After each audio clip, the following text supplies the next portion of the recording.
Ouais, libanda tina kati na marque système tozana bango bana Pesa Tango. Ouais. Balobi tala toujours idéologie oyo Isaac aza chanteur na biso système na ye aza mutaba R&B. Donc oyoka ye côté rap aza donc ça mélange. Donc on mélange la musique. Y a rien à dire.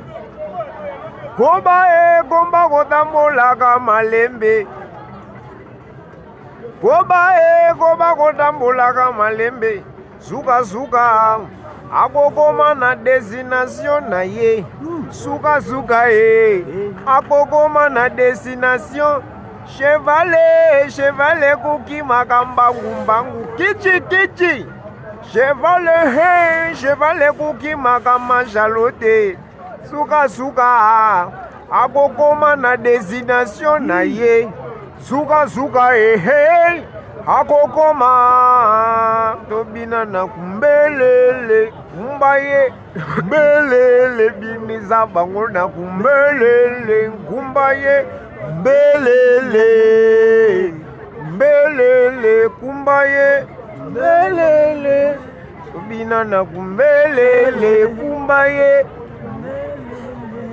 tobina na kumbelele kumbaye mbelele kumbaye mbelele tobina na kumbeyo kumbaye kumbeyo.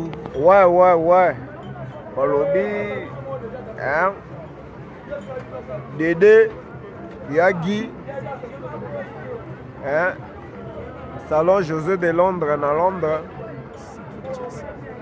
babitaka to likolo so to vivre likolo akini yango kini kaka bo dans la marque système to sana Israel Flam na Samuel au moins moké pour na Nzambe na nyonso ya Nzambe na nyonso ya Ibrahim Charlotte pigeon vert na kati ya Londres donc maramuza normal to leka ça qui est un ingénieur du son il était frappé dans une mosquée prenant le micro allo kolo yesu kolo oh quelle erreur ma Charlotte me binga na via basusu na mona ngoza problème ya président Ibrahim mona ngoza problème ya flamani mananga beba motema kolie Esilaka te ma Charlotte président Ibrahim na kati ya Londres azosunga Pesa Tango makambo ebele tokosala tokoyemba mpona bino Pesa Tango donc